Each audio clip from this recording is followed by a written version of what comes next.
இன்றைக்கி நம்ம பார்க்க போகிறது கோட்லின் கோரோட்டின்ஸ். ஸோ கோட்லின் கோரோட்டின்ஸ் நம்ம தெரிஞ்சுக்கிறதுக்கு முன்னாடி ஸோ 3 ஃபங்க்ஷனாலிட்டிஸ் நம்ம தெரிஞ்சிக்க வேண்டியது இருக்குது. ஸோ அது எதுன்னு பார்த்தீங்க அப்படின்னா சிங்கர்னஸ், அசிங்கர்னஸ், அப்புறம் த்ரெட். சிங்கர்னஸ் அப்படின்றது ஃபார் எக்ஸாம்பிள் நம்மக்கிட்ட ஒரு 4 ப்ராசஸ் இருக்குங்க.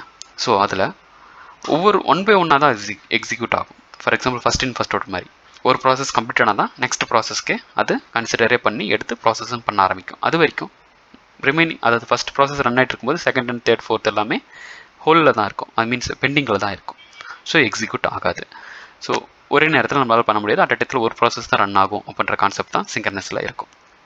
இதே அசிங்கர்னஸில் பார்த்தீங்க அப்படின்னா மோர் தென் 1 ப்ராசஸை நம்மளால் சேம் டைமில் எக்ஸிக்யூட் பண்ணிக்க முடியும். ஸோ அதுதான் அசிங்கர்னஸ் ப்ராசஸ்ன்னு சொல்லுவாங்க. அதை நான் ஒரு சிம்பிள் கிராஃபிக்கல் ஓரியன்டாக நான் சொல்லியிருக்கேன். அது பார்த்தீங்க அப்படின்னா சிங்கர்னஸ் கெட் ஆர்டிக்கல் அப்படின்ற ஒரு ப்ராசஸ் எக்ஸிக்யூட் ஆகிட்டு இருக்கு. அப்புறம் அதர் ஒர்க் அப்படின்ற ஒரு ப்ராசஸ் வந்து பெண்டிங்கில் இருக்குது.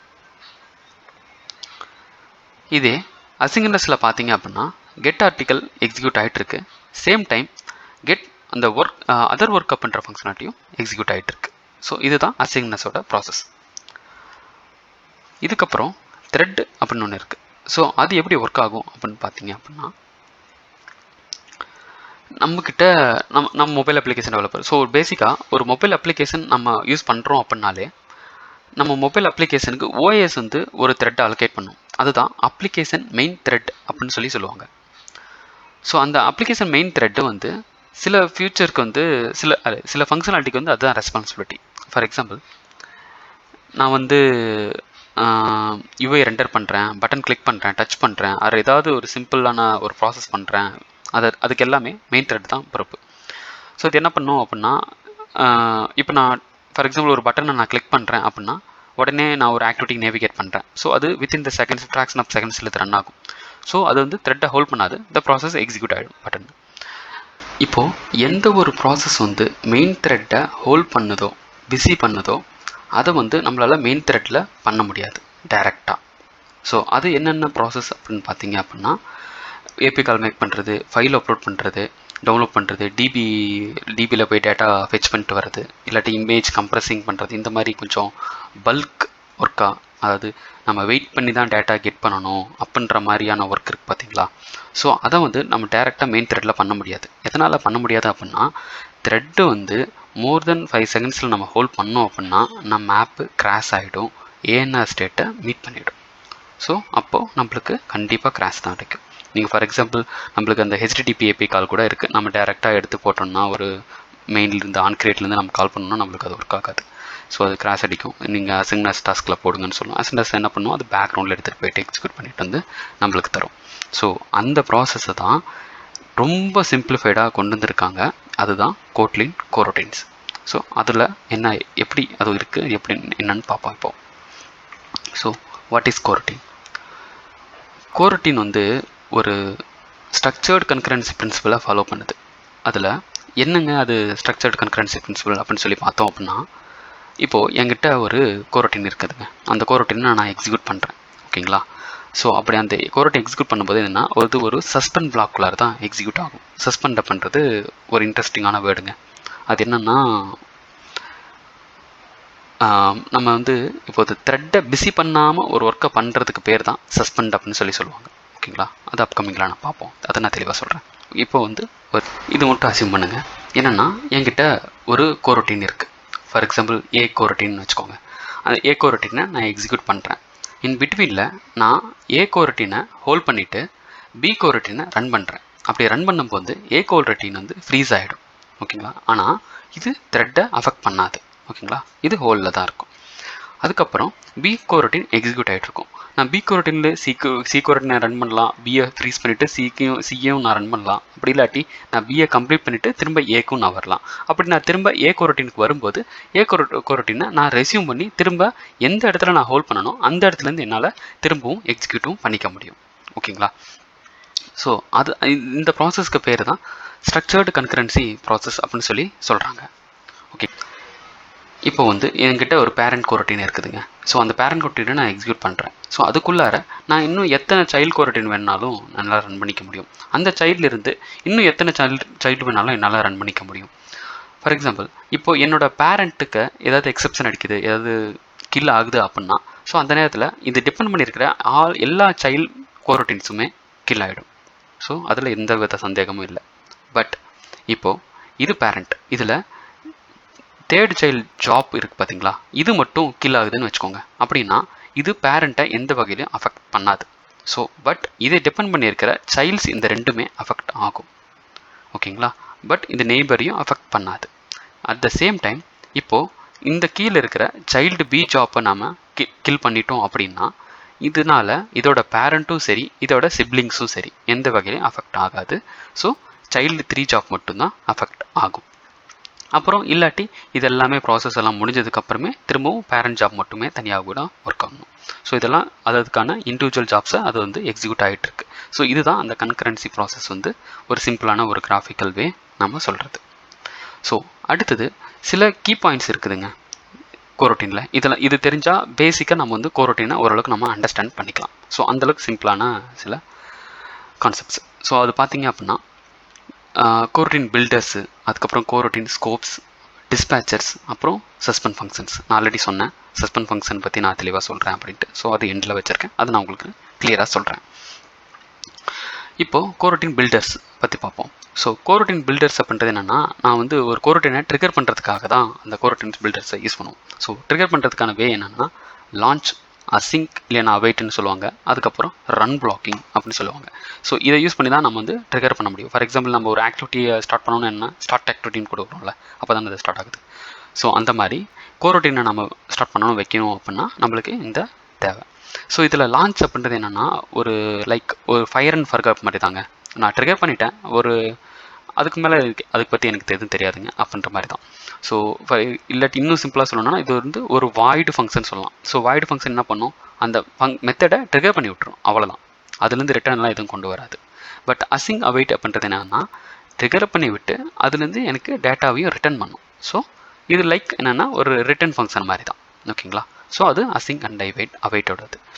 ரன் பிளாக்கிங் அப்படின்றது என்னென்னு பார்த்தீங்க அப்படின்னா இது மோஸ்ட்டாக டெஸ்டிங்கில் தான் யூஸ் பண்ணுவாங்க. ஸோ ரியல் டைமில் அதிகமாக மேக்ஸிமம் யூஸ் பண்ண மாட்டாங்க. இது என்ன பண்ணுவோம்னா த்ரெட்டை பிளாக் பண்ணும். ஸோ பிளாக் பண்ணுறதுனால ஏனர்லாம் மீட் ஆயிரும்னு இல்லை. ஸோ அதெல்லாம் மீட் ஆகக்கூடாதுன்றதுக்காக தான் கோரோட்டின். ஸோ அதுக்குள்ளார இது பிளாக் பண்ணும் ஒரு எக்ஸிக்யூஷனை. ஸோ இந்த பிளாக்கில் இருக்கிற டேட்டா ஃபுல்லாக எக்ஸிக்யூட் ஆனதுக்கு அப்புறம் தான் நெக்ஸ்ட் ப்ராசஸ்க்கே அதை அலோவ் பண்ணும். ஓகேங்களா? நெக்ஸ்ட் பார்த்தீங்க அப்படின்னா கோரோட்டின் ஸ்கோப்ஸ். ஸோ மெயினாக இந்த கோரோட்டின் ஸ்கோப் என்ன பண்ணும் அப்படின்னா, இந்த கோரோட்டின் ஸ்கோப் இல்லாமல் நம்மளால் கோரோட்டினே ரன் பண்ண முடியாதுங்க. சரினா கோரோட்டின் தான் நம்மளுக்கு வந்து டிஃபைன் பண்ணும், அது என்ன த்ரெட்டில் ஒர்க் ஆகணும், அது என்ன பேர் அப்படின்றது எல்லாமே இந்த கோரோட்டின் ஸ்கோப் தான் டிஃபைன் பண்ணும். ஸோ அப்படி இந்த ஸ்கோப்பில் நம்மக்கிட்ட இருக்கிறது 3 டைப் இருக்குது. ஓகேங்களா? Global scope, life cycle scope, அப்புறம் வியூ மாடல் ஸ்கோப்னு சொல்லி 3 டைப் இருக்குது. இதில் குளோபல் ஸ்கோப் அப்படின்றது என்னென்னா என்டையர் அப்ளிகேஷன். ஃபார் எக்ஸாம்பிள், நான் இப்போ ஒரு அப்ளிகேஷன் ஓப்பன் பண்ணுறேன், அந்த அப்ளிகேஷன் ஒரு 4 மணி நேரம் யூஸ் பண்ணுறேன், அதுக்கப்புறம் நான் கில் பண்ணுறேன் அப்படின்னா கூட அந்த என்டையர் ப்ராசஸையும் நான் வந்து லைஃப் சைக்கிளாக யூஸ் பண்ணி நான் என்னோடய த்ரெட்டை நான் ரன் பண்ணிக்கணும், கோரோட்டின் நான் ரன் பண்ணிக்கணும் அப்படின்னா அந்த நேரத்தில் நம்ம குளோபல் ஸ்கோப்பை நம்ம யூஸ் பண்ணலாம். ஏன்னா அப்ளிகேஷன் ஓப்பன் அண்ட் க்ளோஸ் பண்ணுற நேரம் பிட்வீனில் எல்லாத்தையுமே நம்ம எல்லா லைஃப் சைக்கிளையும் நம்ம யூஸ் பண்ணி நம்ம ப்ராசஸ் ரன் பண்ணிக்கணும் அப்படின்ற நேரத்தில் நம்ம குளோபல் ஸ்கோப்பை நம்ம யூஸ் பண்ணிக்கலாம். ஏன்னா அது வரைக்கும் அது வந்து அலைவில் இருக்கும், அதுதான் மீனிங். அப்ளிகேஷன் கில் ஆக மட்டும் அது அலைவில் இருக்கும் அப்படின்றதான் மீனிங். ஸோ லைஃப் சைக்கிள் ஸ்கோப்புன்றது என்ன அப்படின்னா ஆக்டிவிட்டி அண்ட் ஃப்ராக்மெண்ட்குள்ளார நம்ம இதை யூஸ் பண்ணுவோம். இது வந்து என்ன சொல்கிறது அப்படின்னா அந்த ஆக்டிவிட்டி இல்லை ஃப்ராக்மெண்ட் வந்து டெஸ்ட்ராய் ஆக மட்டும் இது அலைவில் இருக்கும். அதுதான் இதோட லைஃப் சைக்கிள், அதாவது லைஃப் டைம் அப்படின்னு சொல்கிறது. டெஸ்ட்ராய் ஆகும், ஆக்டிவிட்டி டெஸ்ட்ராய் ஆகிடுச்சு, இல்லைனா ஃப்ராக்மெண்ட் டெஸ்ட்ராய் ஆகிடுச்சு, ஏன்னா அதுக்குள்ளே தான் நம்ம யூஸ் பண்ணுறோம், அது டெஸ்ட்ராய் ஆகிடுச்சு அப்படின்னா இதுவும் சேர்த்து கில் ஆகிடும். ஃபார் எக்ஸாம்பிள், இப்போ லைஃப் சைக்கிளுக்கு இப்போ யூஸ் பண்ணி நான் ஒரு கோரோட்டின் எக்ஸிக்யூட் ஆகிட்டு இருக்கு, நான் சடனாக வந்து அந்த ஆக்டிவிட்டி நான் ஃபினிஷ் பண்ணுறேன்னா கண்டிப்பாக அந்த கோரோட்டினும் கில் ஆகிடும். சப்போஸ் நான் ஆக்டிவிட்டியை கில் பண்ணல, மேஸ் தான் பண்ணியிருக்கேன் அப்படின்னா அது எக்ஸிக்யூட் ஆகிட்டு தான் இருக்கும். சேம் வியூ மாடல் ஸ்கோப்பும் அப்படி தான். வியூ மாடல் ஸ்கோப் அப்படின்னா நீங்கள் பேசிக்காக உங்களுக்கு MVVM யூஸ் பண்ணுறவங்களுக்கு நல்லாவே தெரியும். ஸோ அதில் அந்த வியூ மாடல் ஓனரில் அந்த அன்கிளியர்டு வந்து எப்போ அந்த வியூ மாடலில் கால் ஆகுதோ அது வரைக்கும் வந்து இந்த ஸ்கோப் வந்து அலைவில் தான் இருக்கும். ஆக்டிவிட்டி டெஸ்ட்ராய் ஆன உடனேவே வியூ மாடல் ஸ்கோப் வந்து டெஸ்ட்ராய் ஆகாது. ஓகேங்களா? ஸோ வியூ மாடல் வந்து செர்டன் டைம் அதுக்கு ஸ்பெண்ட் பண்ணும். ஏன்னா நம்ம ஓரியன்டேஷன்லாம் நம்ம சேஞ்ச் பண்ணும்போது உடனே அது வந்து கில் ஆகாது. ஆக்டிவிட்டி கில் ஆகிடுச்சின்னு சொல்லிட்டு அந்த வியூ மாடலும் ஆன் கிளியர் வந்து டேரெக்டாக கால் ஆகுது. செர்டன் டைம் அதுக்கு இருக்குது. ஓகேங்களா? ஸோ அது கில் ஆகாது. அது கில் ஆகிறதுக்கு டைம் எடுக்கும். ஸோ அன்டில் அந்த வியூ மாடல் ஆன் கிளியர் கால் ஆக மட்டும் வியூ மாடல் ஸ்கோப்பும் நம்மளுக்கு அலைவில் தான் இருக்கும். ஓகேங்களா? அடுத்தது பார்த்தீங்க அப்படின்னா டிஸ்பேச்சர். ஸோ டிஸ்பேச்சர் நான் சொன்னல கொரட்டின் ஸ்கோப்பில் நம்ம த்ரெட்டை மேனேஜ் பண்ணுவோம், எந்த த்ரெட்டை ஒர்க் பண்ணுது அப்படின்ட்டு. ஸோ அதே தான் இந்த இடத்துலையும். ஸோ இந்த கொரட்டின் ஸ்கோப்புக்குள்ளார நம்ம த்ரெட்டை டிஃபைன் பண்ணணும். எந்த த்ரெட்டில் நீ ஒர்க் பண்ண போகிற, இந்த கொரட்டின் எக்ஸிக்யூட் ஆக போகுது அப்படின்றத நம்ம டிஃபைன் பண்ணலாம். ஸோ அப்படி டிஃபைன் பண்ணாமல் விட்டோம்னா டிஃபால்ட்டு டிஸ்பேச்சர் அதை எடுத்துக்கும். ஸோ இந்த இடத்துல மெயின் டிஸ்பேச்சர், ஐஓ டிஸ்பேச்சர், அப்புறம் டிஃபால்ட் டிஸ்பேச்சர்னு இருக்குது. ஸோ மெயின் அப்படின்றது என்னென்னா அதாவது யூஏ லெவல் ப்ராசஸ்க்காக நம்ம யூஸ் பண்ணுறது. ஐஓ அப்படின்றது என்னதுன்னா பேக்ரவுண்ட் லெவல் ப்ராசஸ், அதாவது யூசர் இன்ட்ராக்ஷன் இல்லாமல் பேக்ரவுண்டில் நடக்கிறது. இந்த ஏபிஐ கால் மேக் பண்ணிவிட்டு, அதாவது ரெக்வஸ்ட் மேக் ஆகிட்டு ரெஸ்பான்ஸ் ரிட்டன் வந்து அதுக்கப்புறம் தான் யூஏல காமிப்போம். யூஏல காமிக்கிறது நம்மளுக்கு மெயின் த்ரெட் தேவை.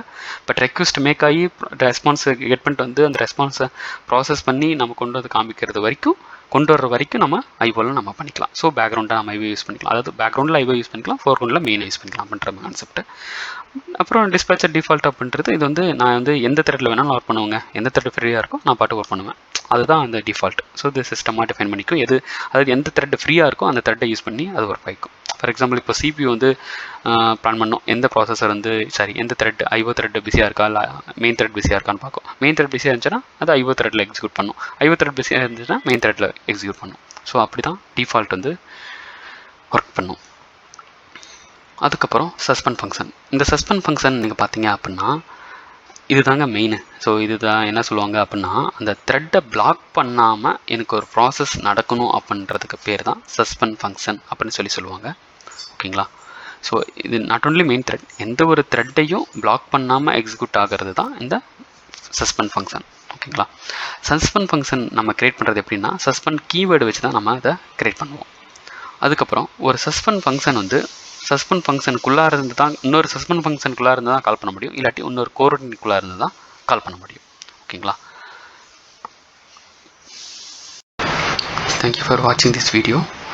உங்களுக்கு இந்த தியரட்டிக்கலாக எடுத்த செஷன் உங்களுக்கு வந்து புரிஞ்சிருக்குன்னு நினைக்கிறேன். ஸோ ஃபீல் ஃப்ரீயாக உங்களோட கமெண்ட்ஸ் எனக்கு ஷேர் பண்ணுங்கள். பேஸ்ட் ஆன் தட் நான் நெக்ஸ்ட் வீடியோ போடுறேன். ஸோ இந்த வீடியோவில் நான் தியரட்டிக்கலாக கவர் பண்ணியிருக்கேன். ஸோ சாம்பிள் ப்ரோக்ராம் ஓரியன்டாக நான் நெக்ஸ்ட் வீடியோ அப்லோட் பண்ணுறேன் இந்த கோரோட்டினுக்கு. ஸோ அதுவரை பிளாக் ஹேண்ட்ஸ் சேனலை சப்ஸ்கிரைப் பண்ணுங்கள். Thank you so much.